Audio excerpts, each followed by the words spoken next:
Well, I just asked AI to write a graduation speech for me. And you know what? It really wasn't that bad. It had the right words, the proper structure, but something was missing. It had the information, but it had no soul, no real connection, no human experiences. And I guess that's where we are right now with AI.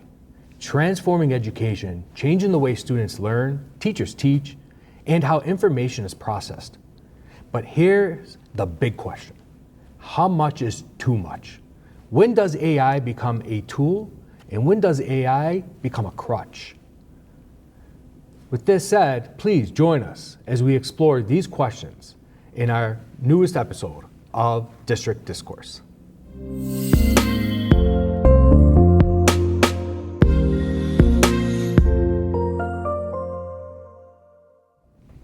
So let's get into it. Let's talk about AI and what does AI mean for education? What does it mean for our future?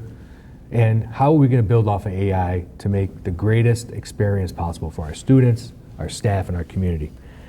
Zainab, I want to steer this question towards you, okay? My first question is, you worked on a capstone project about AI in education.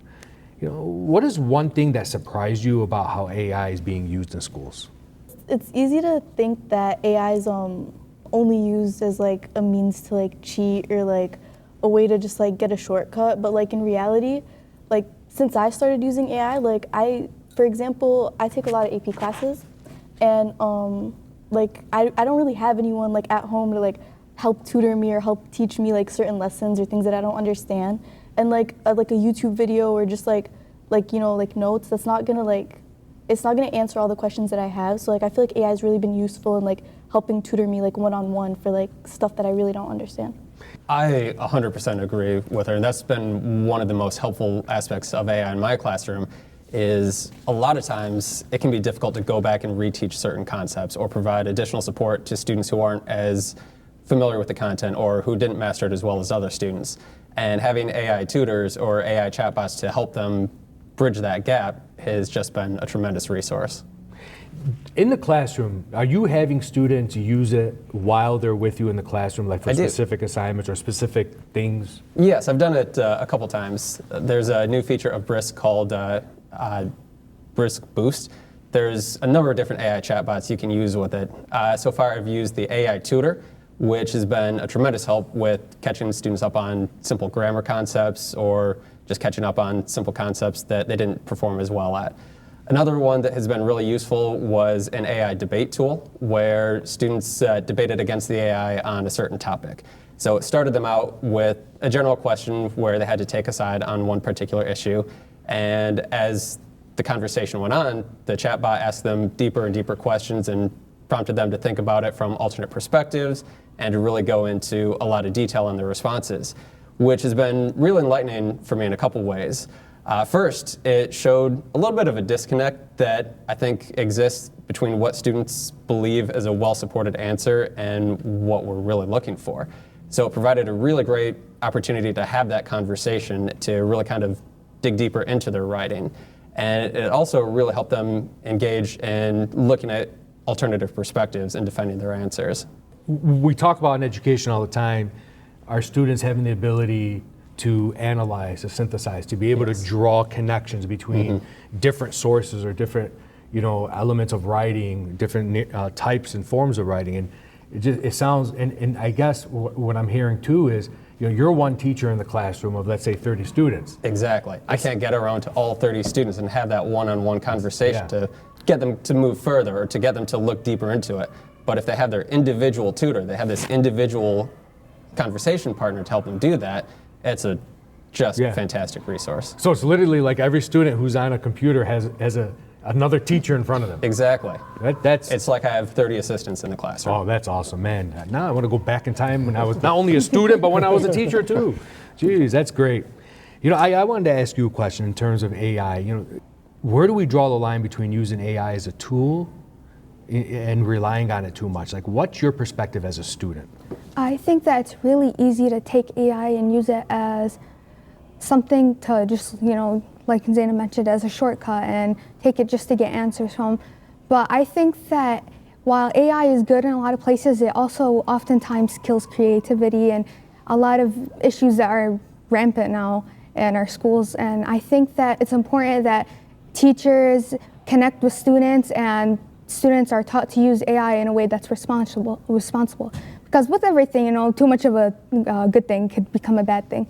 So I think it's important to just, watch how we use it, be responsible, and, just make sure that our students are not overusing it. You hit the nail right on the head. And I think about it as a parent, not just as a superintendent or as an educator. It's like with anything. I mean, technology is technology. It can be extremely useful and helpful, but are we being responsible with it? Exactly. And that responsibility is the key thing. I mean, AI actually is now impacting social media, right? Because there are all these AI images, all these AI reels, so on and so forth. But what do we say about social media? Social media isn't bad if used responsibly. Like, social media could be very educational. So you make a very valid point, and I like the point you bring up, that the creativity. It's still allowing students to have an opportunity for that creativity and don't allow AI to overtake that. So it's a very, very good point. I want to piggyback on that, Mr. Fabris, because with your role, you're working directly with teachers and you're looking at curriculum. How can AI help a teacher go further in their teaching and their ability to help students learn and understand? The great thing about it, in addition to what has been said already, is the fact that it brings everybody to a certain level. Everybody has that equity within the classroom. So if a student doesn't necessarily understand what's going on, they have AI as a tool to bring them up to speed right then and there to know what they're supposed to be working from.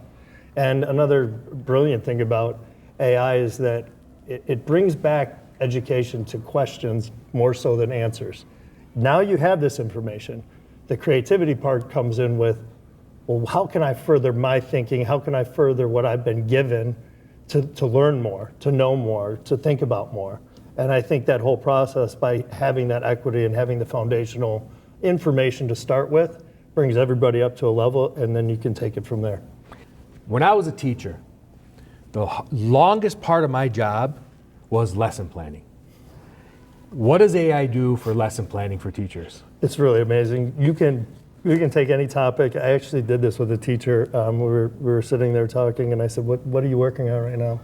And he said, "Imperialism." I said, "Well, let me. What part?" He's like, "Well, we're kind of summarizing." And I said, "Okay." And I said it into the bot. I said, "Give me a lesson for 11th grade students for world history, imperialism, summarizing it with some essential questions and pre-test, post-test with depth of knowledge levels 3 and 4 being the bulk of those questions, and a list of academic vocabulary." So you didn't just create a lesson plan, you just created the whole thing, 3-week lesson. And took 30 seconds. Wow. And it was all there. It's one of those features that I wish I had my entire career. What's even better about that than just creating these lessons and creating all these resources for us on the spot is it allows a lot of customization and tailoring to each student's individual needs. For instance, when I was making my final exams last semester, I had it create 8 different versions, and it took me about 15 minutes per version. And what was fantastic was I was able to take one of those created versions. I just typed in that I wanted it rewritten for WIDA level 3 to 4 to accommodate my ELL students. And there it was. Wow. I had to do practically nothing. And then thanks to the formative testing software we had now, I was able to instantly upload that. All the answer keys were already in there. All my student accommodations were already uploaded into formative. So each student that needed accommodations already had those set. So it really took hours and hours of work off of my plate and created fantastic content for my students. This conversation has really opened up my eyes and my mind to what AI really is and what it can be. I mean, what I know about AI is very basic. I don't know as much as all of you, but I do know it can be beneficial.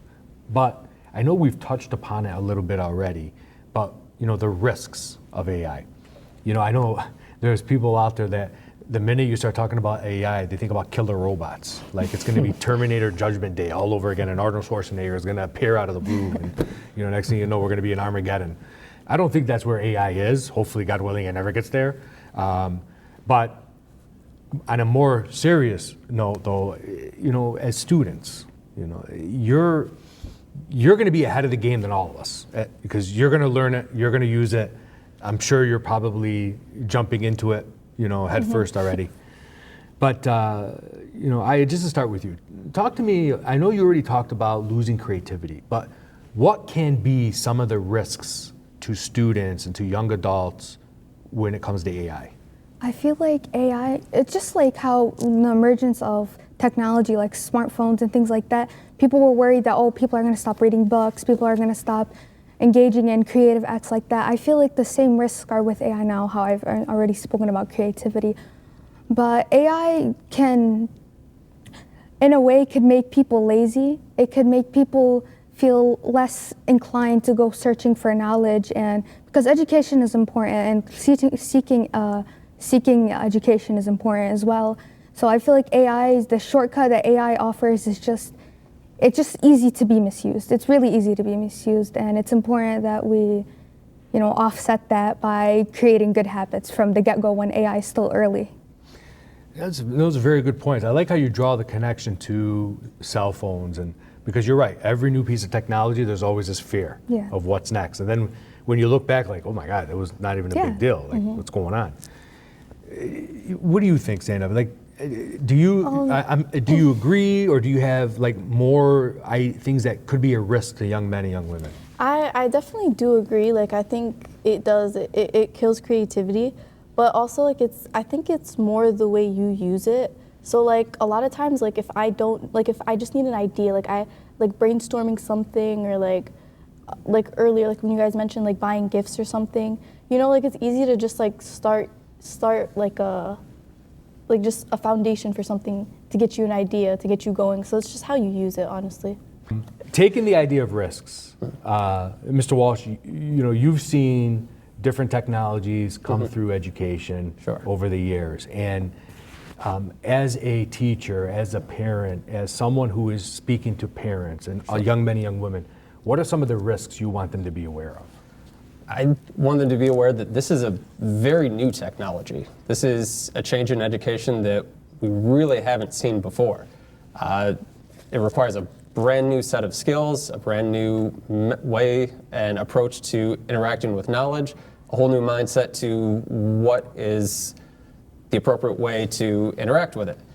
I think it's important for everyone really to remember that because this is such a new and innovative tool, that there's going to be a steep learning curve. We're going to make mistakes in how we use it. We're going to make mistakes in how we interact with it. We're going to make mistakes in how we tell students to use it, and students are going to make mistakes in how they use it. So we just need to give it time, stick with it, even throughout all those mistakes, throughout all the challenges, and understand that this is really a life-changing tool that requires a lot more interaction, experience, and just trial and error. I just would like to add, those are all valid risks, and I think though too, a bigger risk would be us not doing it and not trying it, because we're trying to prepare our students for jobs that might not even exist yet. And if we're not going to embrace the technology that's coming and try to use it and try to get over those mistakes that we may make, we're not going to grow. So I think it would be even a bigger risk to not pursue this. That's a great point. If Henry Ford decided that I'm not going to take a risk and put together the assembly line, we don't know where we would be today when it comes to manufacturing. So that's a very, very valid point. And in the world of technology today, we all know technology within 6 months is outdated. So if you're not continuously upgrading and pushing yourself, you're going to fall way behind. Well, let's do a quick lightning round. All right. I want to go around the table and just in 1 to 2 sentences. What do you think the future of AI looks like? And we'll start with you, Aya. I think the future of AI is promising. I think that there is a lot of good and bad, but I think we should be excited for it. Great. Yeah, I think the future of AI is more productive, and it'll build a better society. Awesome. I think at least in the educational realm, it saves a whole lot of time. And it can be a force multiplier in so many ways. That's great. I think the future of AI is innovation. I think it's going to lead to actually so much more creativity and new ideas. It's a great way to end out because in education, we're constantly looking at what our future is and what our future is going to look like and what we're going to be. Today's discussion on AI in education is just the beginning of an ongoing conversation. As we move forward, it's clear that technology will continue to evolve, so we must continue to move in the way to teach, learn, and prepare our students for the future.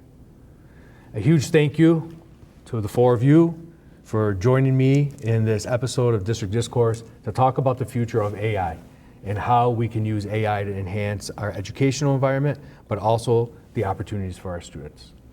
To our Crestwood students, families, and staff, your engagement and participation are what makes these discussions meaningful. If you enjoyed today's episode, be sure to subscribe to our YouTube channel. I'm not YouTube famous yet, so we got to work on that. I got to get some more likes. And share this conversation with others. Let's keep the dialogue going and continue exploring how AI can support, not replace, the power of education. Until next time, keep questioning, keep learning, and most importantly, keep the human experience at the heart of it all. And make Dr. Mosallam YouTube famous.